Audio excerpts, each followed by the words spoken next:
Organise तरीके से चीज़ों को पेश किया, चाहे वो तकारीर हो या सूबे और राजधानियाँ। यकीन मानिए बड़ा मुश्किल काम होता है। जैसे मैंने अर्ज किया कि इतने फलों के साथ, इतनी मेहरबानी के साथ 29 राज्य हिंदुस्तान के गिना देना और उनकी राजधानियाँ काफ़ी मुश्किल काम है। तो जिन हज़रात ने तकरीरें भी पेश की, सभी मुबारकबाद के मुस्तहिक़ हैं। असल मुबारकबाद तो आप इदारे के रहनुमा से लेंगे इंशाअल्लाह। देखिए हज़रात गिरामी, आज़ादी जैसा मैंने कहा कि बहुत बड़ी नेमत है। कुरान मजीद की एक आयत है जिसमें जन्नत वालों का हाल बयान करते हुए कहा गया है कि हज़रत आदम से फरमाया, इन्ना लका अल्ला तजुआ फीहा वला तअरा व अन्नका ला तज़मअ फीहा वला तज़हा। जन्नत की ये सिफत बयान की, हज़रत आदम को बताया गया कि इसमें ना तो तुम्हें भूख लगी, इन्ना लका अल्ला तजुआ फीहा वला तअरा, ना लिबास का मसला हो, व अन्नका ला तज़मअ फीहा, ना यहाँ पर प्यास होगी, वला तज़हा, ना यहाँ पर भूख होगी। तो आज ये बुनियादी और बहुत ज़रूरी चीज़ें हैं इंसान के लिए, बुनियादी ज़रूरत है जिसे हम आसान ज़बान में रोटी, कपड़ा और मकान कहते हैं। और इन्हीं 3 मुद्दों को लेकर के लोग काम करते हैं, जमातें हों, तंजीमें हों, अफराद हों या सरकारें हों। रोटी और कपड़ा, मकान बुनियादी ज़रूरतें हैं, वो फरावानी के साथ यहाँ पर मिल रही, इंसाफ और बराबरी। तो हमारा दस्तूर हिंद हमें इस बात की ज़मानत देता है कि हम अपने देश में आज़ाद हैं यहाँ पर, और कानून की बालादस्ती, अक़लियतों के लिए इंसाफ, मसावत और बराबरी। हमारे दस्तूर का जो दीबाचा है, प्रेम्बल है, उसमें इस बात की हमें ज़मानत दी गई है कि ये एक जमहूरी मुल्क है। जमहूरियत का मतलब होता है कि अवाम के ज़रिए से चुना जाए। हम लोग अवाम, जो हिंदुस्तान की पब्लिक है, वो अपने नुमाइंदे चुन करके सरकार में, पार्लियामेंट में भेजे। तो ये जमहूरी मुल्क है, सोशलिस्ट है, सेकुलर है, यानी धर्मनिरपेक्ष है। यहाँ पर हर एक को अपने धर्म पर अमल करने की आज़ादी है, अपने इदारे बनाने की आज़ादी है और उसकी तबलीग करने की आज़ादी है। तो बिलखुसूस तमाम अक़लियतों को और बिलउमूम हर हिंदुस्तानी को अपने संविधान और अपने दस्तूर को जानना बहुत ज़रूरी है, ताकि अपने हुकूक और अपने राइट्स जो हैं वो हमें मालूम हो सके, कानून की बालादस्ती रहे। जितना कुछ भी अभी आपने जाना है, ये इस वक्त आपके लिहाज से, आपके मेयार के लिहाज से बहुत है, लेकिन आइंदा भी इस सिलसिले को जारी रखें कि आप बाकायदा अपने देश के संविधान को, दस्तूर को पढ़ें और जानें कि हमें यहाँ पर क्या हुकूक दिए गए, और ताकि इस बात को मुअक्कद किया जा सके, इसको सुनिश्चित किया जा सके कि जो जन्नत वालों की सिफात है कि ना वहाँ भूख का मसला है, ना लिबास का मसला है और ना मकान का मसला है, धूप सताएगी, गर्मी सर्दी बरसात नहीं सताएगी। तो ये रोटी, कपड़ा, मकान जिसकी श्योरिटी अल्लाह ने हमें जन्नत में दी है, उसी जन्नत वाला मुआशरा जो है वो हमें दुनिया में भी बनाने जो है कुरान हमें उसका हुक्म देता है। और हमें एक मुसलमान होने की हैसियत से और एक हिंदुस्तानी की हैसियत, दोनों हैसियतों से हमें इसके लिए कोशिश करनी चाहिए कि हमारे देश में ये मसाइल ना हो, रोटी, कपड़ा, मकान के, और लोगों को उनके हुकूक मिले बराबरी। लेकिन जहां हम हुकूक की बात करते हैं, जरूरी है कि हमें अपनी जिम्मेदारियां भी पेश करनी है। जब हुकूक की बात होती है तो जिम्मेदारी पहले आती है। तो हमें अपने देश के लिए जो एक नागरिक होने की हैसियत से हमारे ऊपर जिम्मेदारी आई होती है, हमें उसका भी ख्याल रखना है। हमें यहाँ पर एक अच्छा नागरिक और एक अच्छा शहरी बनना है। संविधान में हमें इस बात से काबिल है, और मुसलमान होने की हैसियत से तो हमें सबसे पहली जिम्मेदारी बनती है। एक अच्छा मुसलमान भी वही है जो एक अच्छा इंसान भी, और इस पर हमें शुक्र अदा करना चाहिए। आज के लिए सवाल ही बहुत ज्यादा उठने लगा कि मजहब पहले है या संविधान पहले। देखिए, इत्तेफाक की बात यह है कि हमारा संविधान कुछ इस तरतीब से बनाया गया जिसमें हमें जो हमारे मजहब के आड़े नहीं आता। दीन इस्लाम तो सबसे पहले इंसाफ की, बराबरी की, अदल की, मसावत की बात करता है, और वो तमाम बातें हमारे संविधान में कही गई है। इस्लाम इस बात को भी मना नहीं करता है कि बाकी लोगों को अपने मज़ाहिब पर अमल करने की आज़ादी नहीं है, या बिलफर्ज अगर हम कहीं पर अक्सरियत में हैं तो ऐसा नहीं है कि हम दूसरे लोगों का गला घोट देंगे। हर शख्स को बिल्कुल जालना मिनकुम शिरातम व मिनहाजा, हर एक शख्स को अपने मजहब पर अमल करने की आजादी है, ये हमारा कुरान ने कहा है। और यही जमानत हमारा दस्तूर भी देता है कि हर शख्स आजादी के साथ अपने मजहब पर, अपने मुसल्लमात पर, अपने अकायद पर अमल कर सकता है। मैं बहुत ज्यादा वक्त ना लेकर के हमारे दरमियान हमारे बहुत अजीज जनाब मोहम्मद ज़ुहैर साहब तशरीफ रखते हैं, और तशरीफ लाए हैं। मैं उनसे दरख्वास्त करूंगा कि इस मौके पर सबसे पहले तो उनके इस्तेमाल करते हैं, खुशामदीद दे के हमारे दायरे में तशरीफ लाए, और मैं उनसे दरख्वास्त करता हूँ कि वक्त में इस उन्वान से अपने तासुरात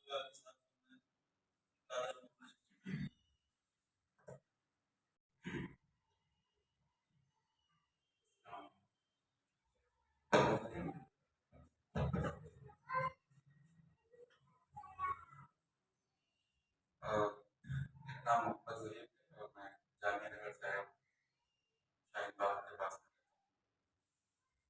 और वफा भाई हमारे पुराने दोस्त हैं, बहुत अच्छा मौका था मिलने का,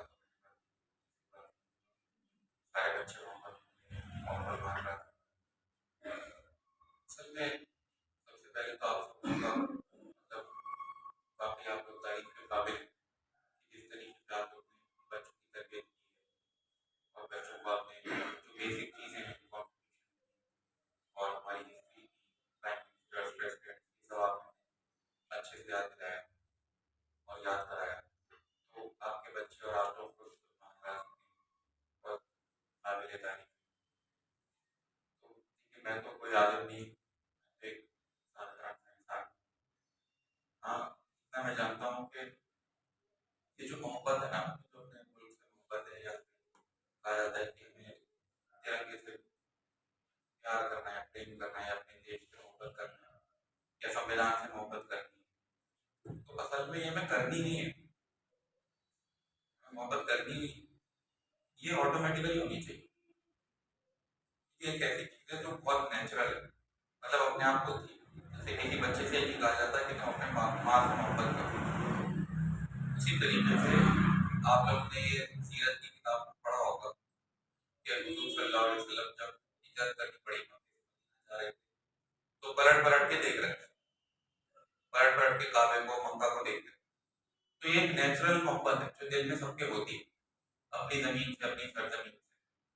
तो हमें भी अपने हिंदुस्तान से मोहब्बत है, और इस मोहब्बत का हमें किसी को सर्टिफिकेट भी देने की जरूरत नहीं, हम लोगों को किसी को बताने की जरूरत नहीं कि भाई हम इतनी मोहब्बत करते हैं, तुमसे ज्यादा मोहब्बत करते हैं, क्योंकि अब देखिए आपके हाथों में ये तिरंगा जो है कितना अच्छा लगता है ना, बहुत अच्छा लगता है। लेकिन अभी कुछ लोग ऐसे हैं, और इसी मुल्क में, हिंदुस्तान में ऐसे लोग हैं जो इन हाथों में तिरंगा छीनना चाहते हैं, और वो चाहते हैं कि तिरंगा हाथों से छीन कर इन बच्चों के हाथों में भगवे रंग का एक झंडा पकड़ दिया।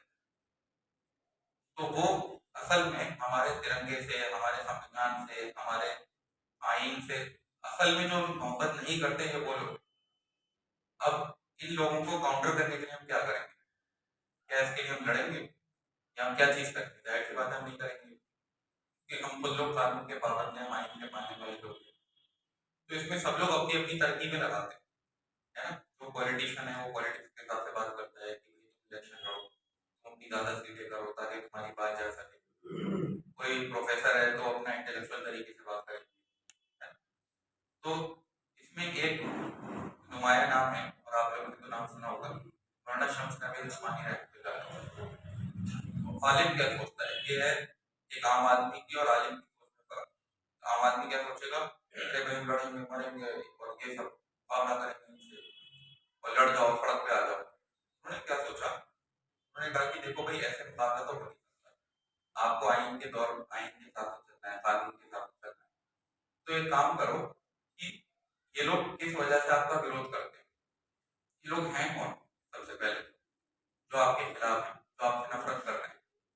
ठीक है, ये सबसे पहले की मेंटेलिटी को समझने की कोशिश करो, जिनको इतनी नफरत मुसलमानों से क्यों होती है।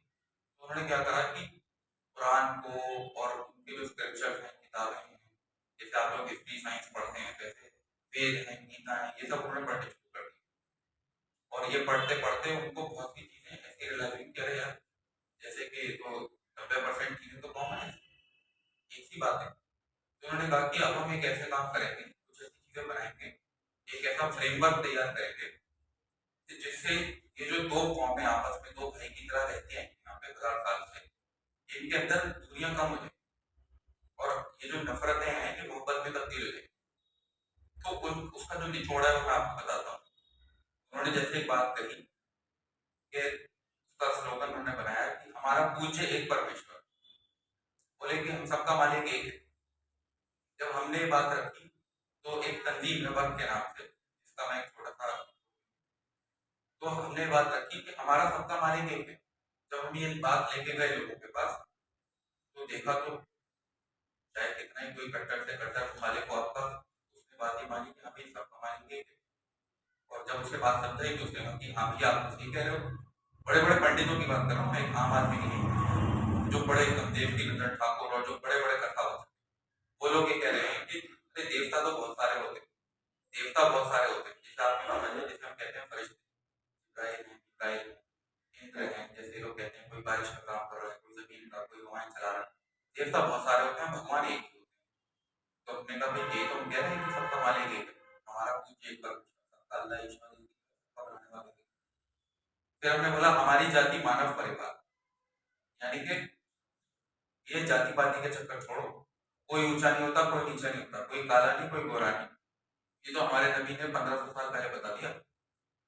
किसी में कोई फर्क नहीं हो सकता, अरबी में अजमी में हर कोई इंसान बराबर है। तो हमारी जाति मानव परिवार, हम सब मानव हैं, हम सब इंसान हैं। जैसे आदम अलैहिस्सलाम, आदम से आदमी निकला, वैसे मनु से मानव निकला, तो या मनु से मनुष्य निकला, तो कहने की बात तो आपकी ठीक है, हमारी जाति मानव परिवार। फिर हमने बोला हमारा सपना अखंड भारत। अरे तो बोले कि ये तो आप, ऐसा लग रहा है कि आप आरएसएस से जुड़े हैं क्या, आरएसएस या बीजेपी से कुछ आप बता दो। हमने कहा नहीं, हमारा कोई ताल्लुक नहीं, लेकिन हमारा सपना है कि भारत अखंड हो जाए, यानी कि जो भारत टूट गया 47 में, और हम लोग तो जानते हैं कि हमारे सल्फी उलमा ने उस टाइम नहीं चाहते थे डिवीजन हो, लेकिन उस टाइम अब हो गई तो हो गई। तो हम कह रहे हैं कि भैया बांग्लादेश में जो लोग हैं उन्हें भी अपना बना लो, जो पाकिस्तान में जो लोग हैं उन्हें भी अपना बना लो, अखंड भारत बना लो। तो उसमें भी दो किस्म के लोग हो गए, जैसे जो लोग कुफार थे, आप जानते हैं हजरत उमर भी उसी में थे, लेकिन अबू जहल भी उसी में था। तो उसमें भी अच्छी फितरत के लोग होते हैं, खराब फितरत के लोग होते हैं। तो जो खराब फितरत के लोग हैं वो तो आपकी हर हाल में मुखालफत करेंगे, लेकिन जो अच्छी फितरत के लोग हैं वो बोले कि बात तो सही है, हम भी कहते हैं अखंड भारत बना लो, मुसलमान भी कह रहे हैं अखंड भारत बना लो। दोस्ती जब थोड़ी सी पुरानी हो जाए और बेतकल्लुफ़ भी हो, तो फिर दोस्त की खामोशी से ही महसूस होता है। इसे तकसीम हुई कि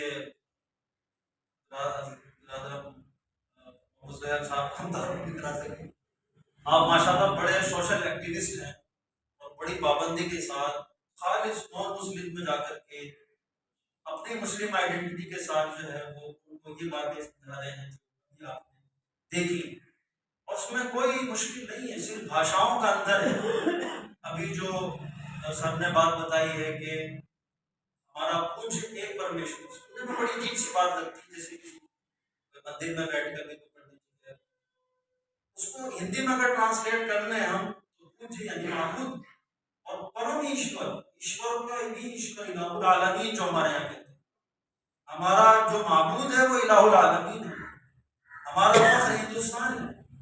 तो कुछ भी ऐसा मुश्किल नहीं है। वो की बात पेश किए हैं मोहम्मद ज़ैद साहब ने, वो बड़े कीमती और जाकर के हर मौके पर, हर महाज पर, यानी वहाँ पर रामनवमी के प्रोग्राम में, यानी उन जगहों पर जहाँ आप सोच भी नहीं सकते, वहाँ जाकर के अपनी मुस्लिम आइडेंटिटी के साथ माशाअल्लाह ये उन चीज़ों को, वो तो बहुत कुछ सीखने का है। जैसे कि उन्होंने कहा कि आइंदा भी ये राब्ता कायम रहेगा, तो क्योंकि उन्वान दूसरा है, यौम जमहूरिया के उन्वान से बैठे हैं, लेकिन बीइंग ए मुस्लिम, एक सच्चा मुसलमान होने की हैसियत से हमारी इस देश के प्रति क्या जिम्मेदारी होना चाहिए कि हमारे मुसलमान होने पर लोग फख्र करें कि ये अच्छे मुसलमान। तो उसमें हम सर के जो है सुनेंगे इंशाअल्लाह ख्यालात आइंदा बनाएंगे। प्रोग्राम जैसे कि मैंने बताया इख्तिताम को है, हमारे इदारे का एक बहुत खूबसूरत तराना है, बहुत खूबसूरत तराना है मुनाजात है, दुआ है, वो ताला से मैं चाहता हूँ कि इस मुनासिबत से वो पेश कर दिया जाए। इसके लिए मैं मौज़म और ताजा तशरीफ में आए, तराना पेश